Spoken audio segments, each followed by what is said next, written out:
परमेश्वर का धन्यवाद करते हैं आज के दिन के लिए और उस प्रभु के बड़े अनुग्रह के लिए जो उसने हमें दिया है, और इस समय के लिए भी कि आज हम यूं आराधना के लिए परमेश्वर के भवन में हैं, उसकी महिमा करने के लिए। आइए हम आराधना के शुरू में प्रार्थना करेंगे और प्रभु के हाथों में अपने आप को सौंपेंगे। सर्वशक्तिमान पिता परमेश्वर, हम धन्यवाद करते हैं आपके अनुग्रह के लिए, आपकी दया और आपके प्यार के लिए।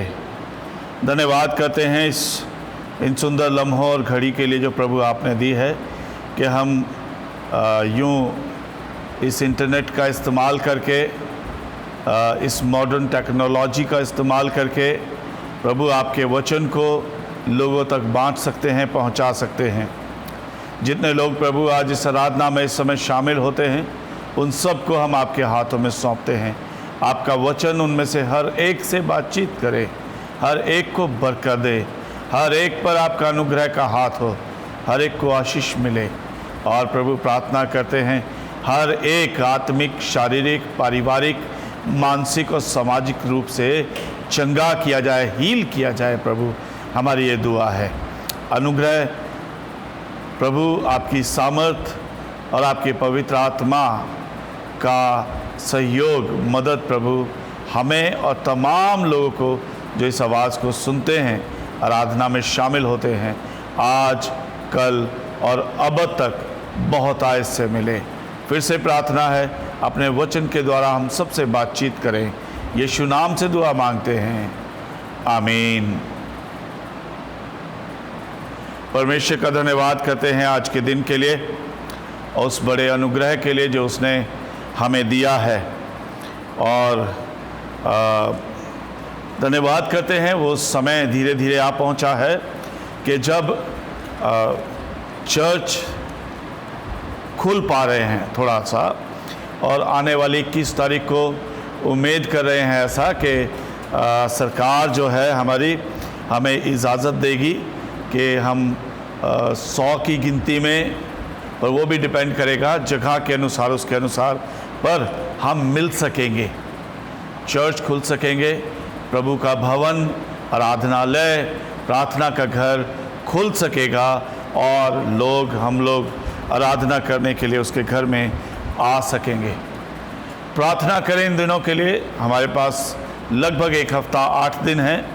हम प्रार्थना करें कि प्रभु ऐसा अनुग्रह दे कि कम से कम रिस्ट्रिक्शंस हो और ज़्यादा से ज़्यादा सुरक्षा हो, और ज़्यादा से ज़्यादा लोग परमेश्वर के भवन में आकर आराधना करें, सुरक्षित आएं और सुरक्षित जाएं।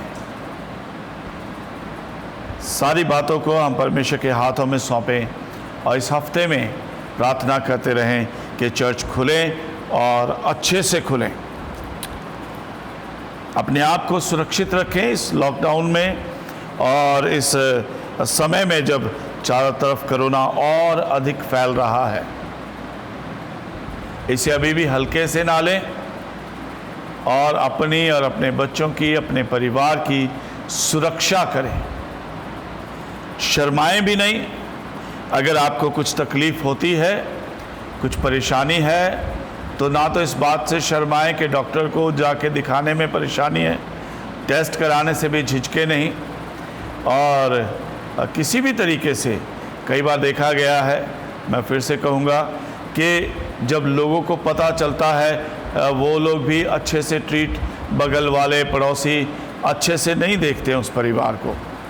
इसलिए मैंने कभी किसी का नाम अनाउंस नहीं किया, पर मैं आपसे ज़रूर से एक बार से कहना चाहूँगा कि अगर आपके बगल में कोई इन्फेक्शन में है कोरोना के, तो उससे किसी तरीके से नफ़रत नहीं करें, डरें भी नहीं। हाँ, थोड़ी सी दूरी बना के रखें, वो 15 दिन की, और उसके बाद उस परिवार से मिलें, बातचीत करें। उसके बाद उस घर में कोई इन्फेक्शन नहीं है और उन्होंने कोई बड़ा गुनाह नहीं किया ऐसा कि कोरोना उसका नतीजा है। यूँ तो हम सब गुनहगार हैं प्रभु के सामने, पर कोरोना बीमारी इसलिए किसी भी तरीके से नहीं है कि किसी ने कोई बड़ा गुनाह किया और इसलिए उसके परिवार पे ये विपत्ति आई है। ये महामारी है, किसी को भी हो सकती है, मुझे भी हो सकती है, आपको भी हो सकती है। डरे नहीं, घबराए नहीं, बड़े साधारण इलाज आजकल हैं और देर होने से पहले आप डॉक्टर के पास पहुंच जाएं, वो आपको बता देंगे, इलाज करा लें। ज़्यादातर आज हॉस्पिटल में एडमिट नहीं करते हैं, बल्कि घर में ही क्वारंटाइन, अगर सुविधा आपके घर में है तो घर में ही क्वारंटाइन करके, आइसोलेटेड करके फैमिली से, ये फिजिकल आइसोलेशन है, इसे सोशल आइसोलेशन ना बनाएं। यानी ये शारीरिक दूरियां बनाएं, इसे सामाजिक और मानसिक दूरियां ना बनाएं। तो इसे याद रखें। प्रभु आपको आशीष दे और उसके अनुग्रह में आप बढ़ते चले जाएं। आइए परमेश्वर के वचन से मैं पढ़ूंगा आपके लिए। पिछले दिनों में हम करते आए हैं कि 6 अध्याय हमने मत्ती का देखा, उसकी कुछ छोटी छोटी बातों को और जो बड़ी गंभीर बातें हैं उन बातों को देखा। ऐसे आज 2 पद पढ़ेंगे और जब ये पद पढ़ेंगे तो हम इनसे भी सीखेंगे। मत्ती की इंजील उसका 7 अध्याय और उसके पहले 2 पद। मत्ती उसका 7 अध्याय पहले 2 पद। मैथ्यू चैप्टर 7 वर्स 1 और 2। और यहाँ इस तरीके से लिखा है, दोष मत लगाओ कि तुम पर भी दोष ना लगाया जाए, क्योंकि जिस प्रकार तुम दोष लगाते हो उसी प्रकार तुम पर भी दोष लगाया जाएगा, और जिस नाप से तुम नापते हो उसी नाप से तुम्हारे लिए भी नापा जाएगा। परमेश्वर अपने वचन के पढ़े और सुने जाने पर हम सबको, आप सबको बहुत आय से आशीष दे। प्रभु यीशु मसीह अपने चेलों को इससे पहले कि वो संसार में जाएं, मिनिस्ट्री में जाएं, लोगों से रूबरू हों, यीशु मसीह को रिप्रेजेंट करें, मसीही कहलाएं और यीशु मसीह के चेले कहलाएं, उससे पहले एक बात प्रभु यीशु मसीह अपने चेलों को सिखाने की कोशिश कर रहे हैं कि तुम आपस में एक दूसरे के ऊपर भी और दूसरों के ऊपर भी किसी तरीके से दोष लगाने का, इल्ज़ाम लगाने का गलती ना करें। हम बहुत जल्दी, और ये आज हमारे लिए भी है, हम बहुत जल्दी ही किसी पर किसी भी बात के लिए दोष लगा देते हैं। बहुत बार हमारे पास आधी जानकारी है, बहुत बार आधी है पर वो भी सही नहीं है। बहुत बार हम सुनते हैं, किसी से हमने सुना है बस। बहुत बार हमारी अपनी इमेजिनेशन है कि ये व्यक्ति गलत है और हम उस पर दोष लगाते हैं। प्रभु यीशु मसीह हर प्रकार से, उसके लिए अदालत है, उसके लिए कोर्ट और कचहरी है, उसके लिए प्रभु खुद है, उसके लिए उसका ठहराया हुआ सिस्टम है प्रभु का। पर हम आम तौर से, साधारण तौर से एक दूसरे पर किसी भी प्रकार से दोष ना लगाएं। क्यों? क्योंकि जिस नज़र से हम देखते हैं, जिस नज़र से हम देखते हैं उस नज़र से हमें दिखाई देता है। मुझे कहानी याद आ रही है ऐसे में। एक व्यक्ति ने एक मकान लिया और मकान बहुत खूबसूरत था। गैलरी में, बालकनी में कांच के गिलास लगे हुए, शीशे लगे हुए थे, और वो उधर जो है दूसरी बिल्डिंग में भी और लोगों को देखा जा सकता था। जब वो अपने घर में से उन्होंने देखा तो सामने कोई खड़ा था, और जब खड़ा था तो वो बड़ा गंदा सा, मैला कुचला सा दिखाई दे रहा था। उसके चेहरे पर दाग से दिखाई दे रहे थे और सफाई दिखाई नहीं दे रही थी। उसके बाद ये व्यक्ति जो घर के अंदर था, इसने कहा, देखो कितने गंदे लोग हैं, इतनी बड़ी ऊंची बिल्डिंग में रहते हैं, उसके बाद भी साफ सुथरे नहीं रह सकते। और चेहरा मुंह भी नहीं धोया है, शाम का समय है, चेहरे पे दाग लगे हैं, और दूसरे कपड़े गंदे पहने हुए हैं, उन पे भी दाग लगे हैं। अपने घर को भी साफ नहीं रख सकते। इनका घर भी कितना गंदा है, ये खुद भी कितने गंदे हैं और बड़े गंदे हैं। ऐसे एक बार, 2 बार, 3 बार, कई दिन तक ऐसे होता रहा। वो रोज उस घर में उस शीशे के थ्रू देखते थे और उन्हें बड़ा भला बुरा कहते थे।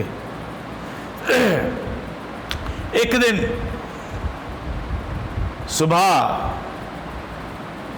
वो कहीं चले गए और शाम को जब लौट के आए, दोपहर को शाम को जब लौट के आए, तो उन्होंने देखा कि सामने वाले का घर आज बिल्कुल साफ किया हुआ है, और जो जो घर से निकल रहा है वो सबके चेहरे, कपड़े, घर का माहौल बिल्कुल साफ सुथरा सा है, कोई दाग धब्बा नहीं है।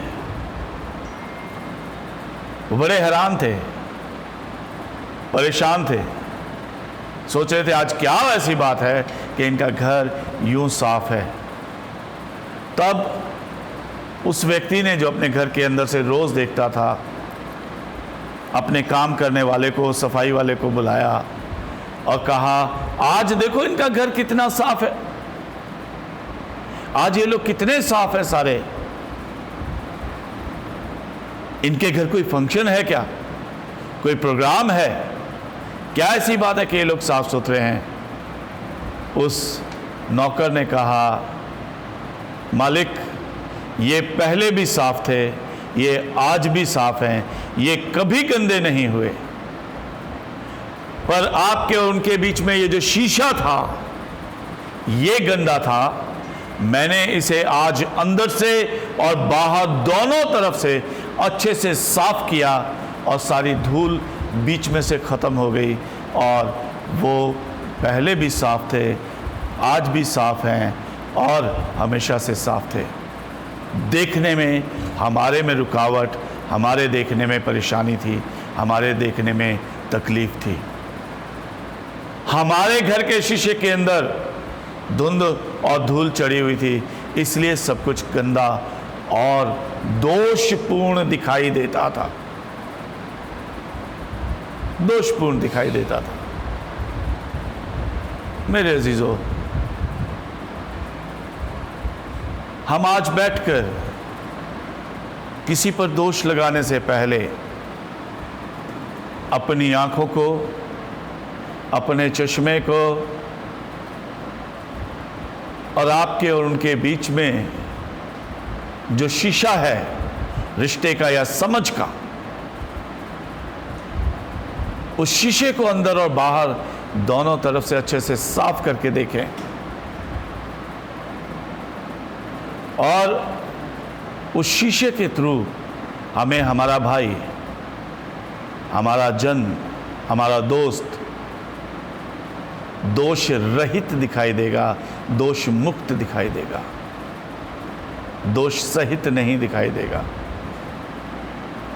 उसमें दाग धब्बे नहीं दिखाई देंगे, उसके घर का आंगन गंदा नहीं दिखाई देगा। ज़रूरत मुझे मेरे घर को साफ करने की है। इसी बात को जब मरकुस कहता है, तो मरकुस एक और बात कहता है 4 अध्याय उसके 24वें पद में कि ध्यान से सुनो, ध्यान से सुनो, चौकस रहो कि तुम क्या सुनते हो। बहुत बार हमने किसी व्यक्ति के बारे में कुछ सुना है, ध्यान से नहीं सुना, पूरा नहीं सुना, उसे इवैल्यूएट नहीं किया, और हम बहुत जल्दी जजमेंटल हो जाते हैं, न्याय के आसन पर बैठ जाते हैं, न्याय दंड अपने हाथ में ले लेते हैं, और बहुत जल्दी हम उस अथॉरिटी का इस्तेमाल करने लगते हैं और किसी पर दोष लगाने लगते हैं, बुरा समझने लगते हैं, बुरा कहने लगते हैं अच्छे से जाने बगैर। और हम बहुत लोगों को इस बात की गवाही भी देते हैं, इस बात की गवाही भी देते हैं। अगर हम रोमियो की किताब पढ़ते हैं और उसके 2 अध्याय में उसके वहां पर लिखा है बड़े खूबसूरत तरीके से रोमियो की पत्री में, हे भाइयों,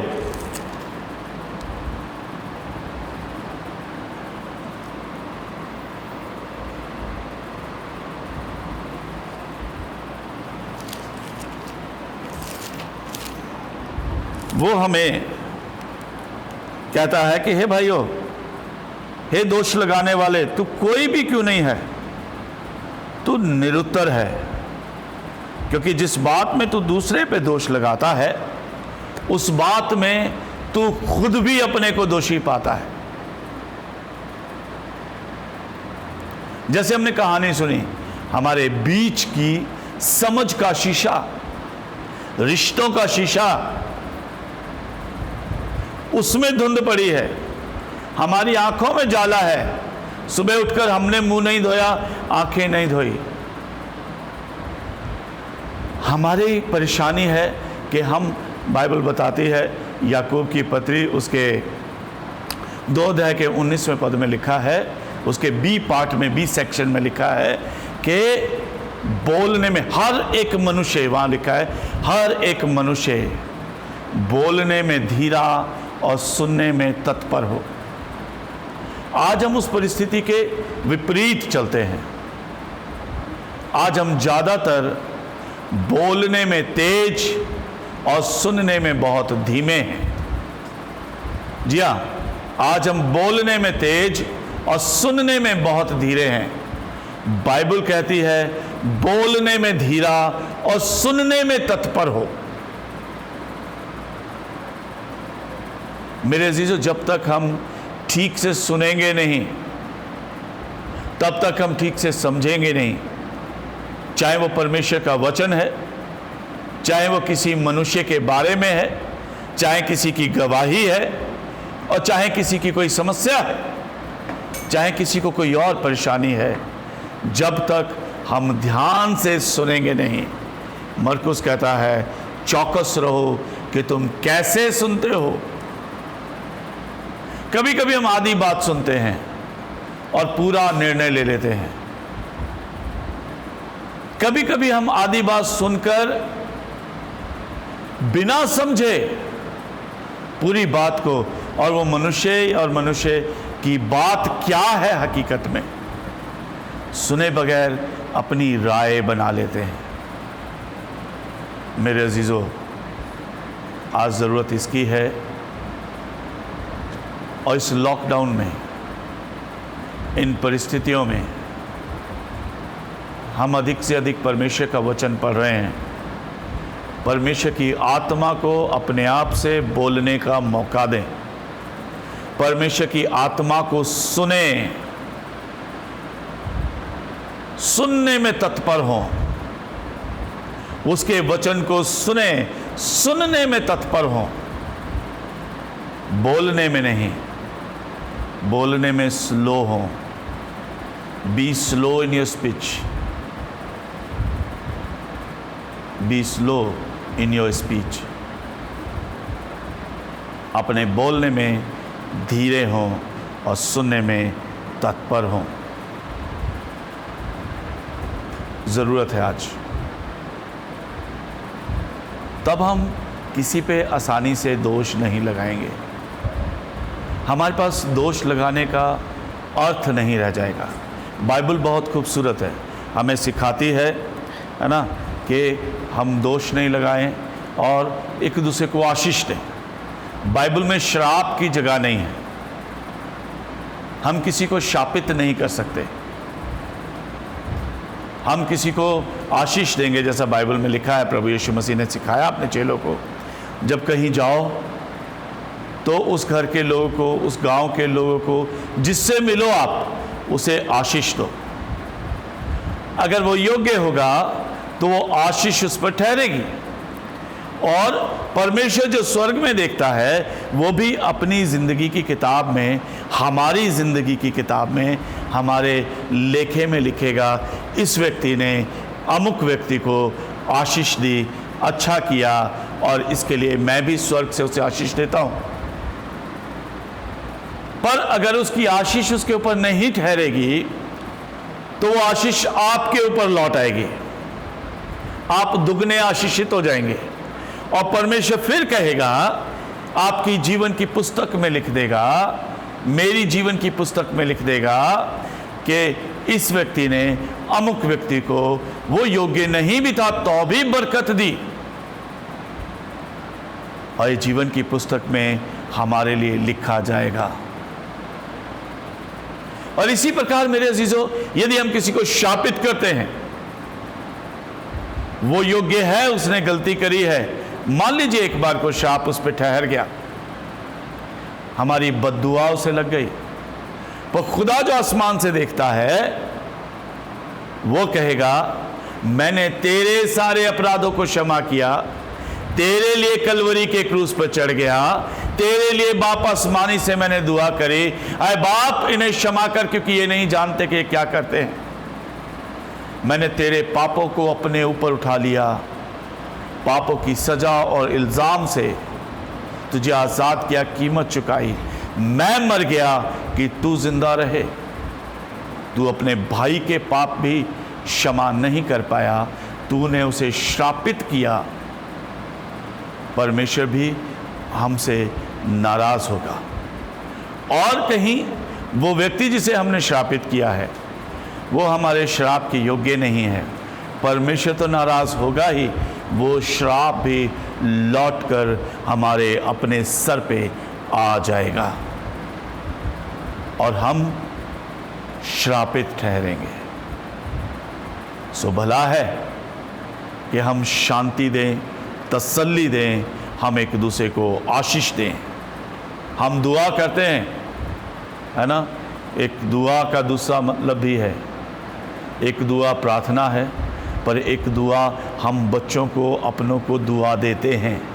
एक दुआ करते हैं खुदा से और एक दुआ देते हैं। दुआ किया करिए और दुआ दिया करिए, दूसरों को दुआ दिया करिए ताकि उनकी दुआ आपको आकर लगेगी। आखिरी बात कह के ख़त्म करूंगा। प्रभु यीशु मसीह ने 6 अध्याय में अपने चेलों को, चेलों के कहने पर सिखाया कि प्रार्थना कैसे किया करें, और ये लगभग हम सब के परिवार में हर रोज़ हम ये दुआ करते हैं। हे हमारे पिता,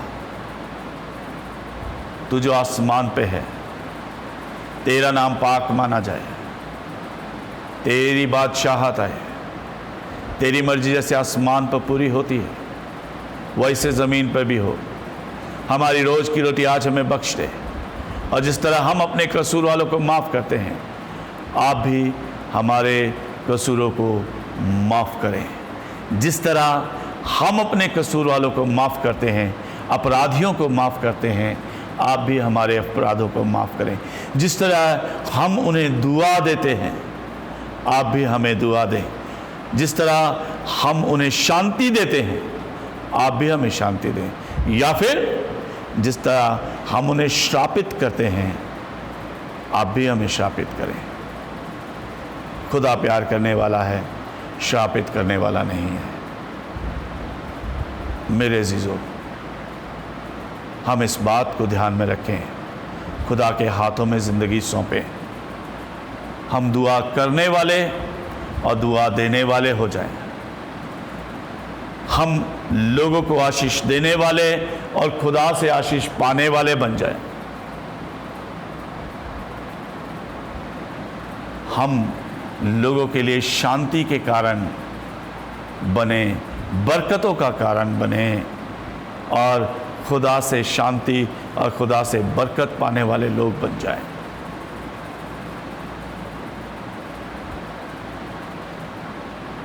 दाऊद कहता है, आखिरी पद कह के मैं समाप्त करूंगा, भजन संहिता 19 में 14 पद में दाऊद कहता है, मेरे हे खुदा, हे यहोवा, मेरे मुंह के बोल, मेरे हृदय के ध्यान आपके सम्मुख ग्रहण योग्य हों। मेरे शब्द और मेरे विचार प्रभु आपके सम्मुख ग्रहण योग्य हों। Let the words of my mouth and meditations of my heart be acceptable in your sight, O Lord. प्रभु आपको बहुत आशीष दे, बहुत बरकत दे, उसमें बने रहें, उसकी महिमा करें, एक दूसरे को आशीष बांटें, एक दूसरे को खुशियां बांटें। और इस समय में जब सब लोग परेशान हैं, लॉकडाउन में दुखी हैं, टूट रहे हैं, उनके लिए आशीष का कारण बने, उनके लिए दुआ का कारण बने, उनके लिए आनंद का कारण बने। और प्रभु आपको भी बहुत आय से आनंद होगा। Be the tower, be the station of blessings to your people, to your brother, to your congregation, to your society. God bless you, God bless you. आइए हम अपनी आंखों को बंद करें एक बार और अपने आप को प्रभु के हाथों में सौंपें, प्रार्थना करेंगे। हे प्रभु, मुझे प्रार्थना करने के साथ, दुआ करने के साथ साथ दुआ देना सिखा। हे प्रभु, इस दुआ के साथ, प्रार्थना के साथ कि जिस प्रकार हम अपने अपराधियों को क्षमा करते हैं, तू भी हमारे अपराधों को क्षमा कर। हमें क्षमा करना, आशीष देना, शांति देना, आनंद देना सिखा। हे प्रभु, हमें दोष लगाने वाला नहीं, दोष मिटाने वाला बना।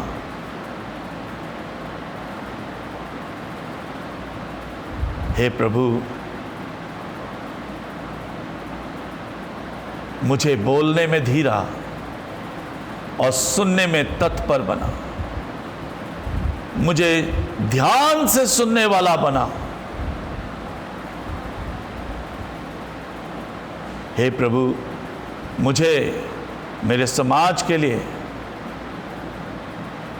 मेरी कलीसिया के लिए, मेरे परिवार के लिए, मेरे रिश्तेदारों और दोस्तों के लिए, जितने मेरे सर्कल में आते हैं, उन सब के लिए आशीष का, दुआ का कारण बना।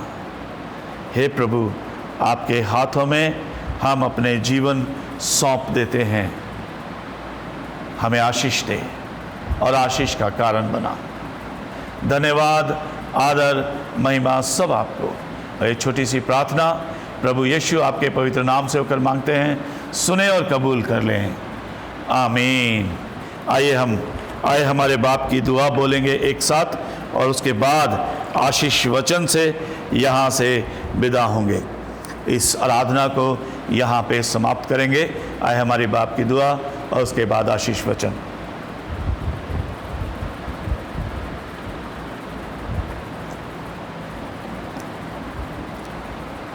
आए हमारे बाप, तू जो आसमान पर है, तेरा नाम पाक माना जाए, तेरी बादशाहत आए, तेरी मर्जी जैसे आसमान पर पूरी होती है वैसे ज़मीन पर भी हो। हमारी रोज़ की रोटी आज हमें बख्श दे, और जिस तरह हम अपने कसूर वालों को माफ़ करते हैं, तू भी हमारे कसूरों को माफ़ कर। हमें आजमाइश में न पड़ने दे, बल्कि बुराई से बचा, क्योंकि बादशाहत, कुदरत और जलाल हमेशा आपका है। आमीन। अब हमारे सर्वशक्तिमान पिता परमेश्वर का अनुग्रह, उनके बेटे हमारे उद्धारकर्ता प्रभु यीशु मसीह का प्यार, पवित्र आत्मा की सहभागिता, संगति, परमेश्वर के वचन की समझ, प्रकाश, मार्गदर्शन, सामर्थ और आनंद आप सबके साथ, तमाम कलीसिया के साथ, हम सब के साथ आज, कल और सदा काल तक बनी रहे। आमीन।